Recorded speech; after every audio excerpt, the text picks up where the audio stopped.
Welcome back. As Lydia mentioned last week, attentiveness to God set Noah apart from the crowd, as we heard that Noah walked with God. And in walking with God, Noah was able to trust in the promise of the future that God led him and his family towards, even though it may have seemed pretty scary and uncertain. In this sense, Noah became a front runner in a great biblical theme that we hear again and again of the remnant.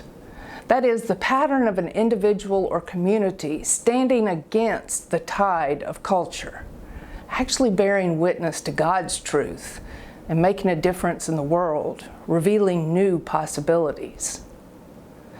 The famous Hebrew scholar Walter Brueggemann, he's called Noah the bearer of an alternate possibility. Because of Noah's faithful obedience to God, the terrible story of the flood of destruction became a story of deliverance and hope for humanity and all of God's creation. In this way, Noah stands above history as a sort of prophet who can speak into our lives today if we listen with humility and are willing to lean into the possibilities. If we use our imagination as Noah built his very massive boat, we can sort of see it as a microcosm of creation and of our own experiences. In some sense, Noah fulfilled the call that's been given to all of us, partnering with God to care for our world and for others.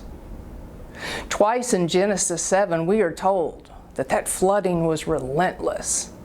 And yet twice we're also told that the ark and its precious cargo were being preserved above the waters. Noah went forth trusting and walking with God, and ultimately shared in bringing about an alternate possibility, a world that might realize God's dream for shalom, for peace. We are told that when the dove returned with an olive branch, it became a token of what Frederick Buechner calls a sprig of hope held up against the end of the world. While sometimes our hope may be like that bob on a fishing pole, small cork on a vast ocean, while we may be awed and overwhelmed sometimes at all that remains beyond our control, in Genesis 8:1, we're reminded of this abiding promise. God remembered Noah. With almost parental awareness, God was with Noah and his family and even prepared Noah for a future he could hardly imagine. God does the same with us, even when words like hope or promise or possibility seem hard to fathom. As Bishop Russell said in his convention address this year earlier, borrowing from Toni Morrison's book, Beloved, it may feel as if we have seen a lot of yesterday, but not much of tomorrow. That is, we may feel bewildered, grieved, angered, or even lost by the events of the last year. If so, it can be hard to hear these words about tomorrow, about bearing forth new possibilities. Yet writer Barbara Brown Taylor says one way for us to name our experiences and feelings is to give people a sense of a new beginning. She says, say you have been in a bad mood for the last year. It seems as if all you're doing is moving bricks from one pile to another. Then one of those nights while you're lying awake in bed, you hear one bird sing outside. And then you realize it's not the middle of the night anymore. It's actually the edge of morning. You take a deep breath for the first time, maybe in months. You get a second wind.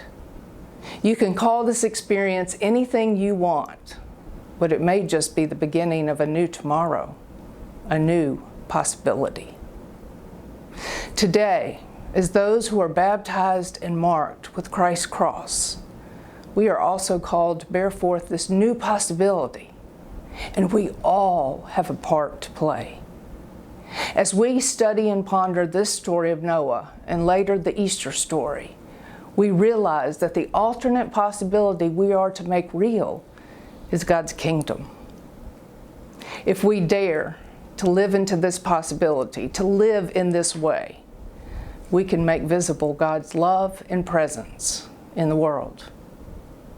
We may not be called upon to build an ark, but we are called to be a signpost like that olive branch, a sprig of hope, promise, and possibility held up against a culture too often bent on yesterday and not able to see tomorrow. I invite you to consider this question as you meet in your groups. If we consider Noah as one who became a bearer of an alternate possibility or new creation, share how someone, maybe you, another, a coworker, a friend, your church, has also been the bearer of an alternate possibility during this past year.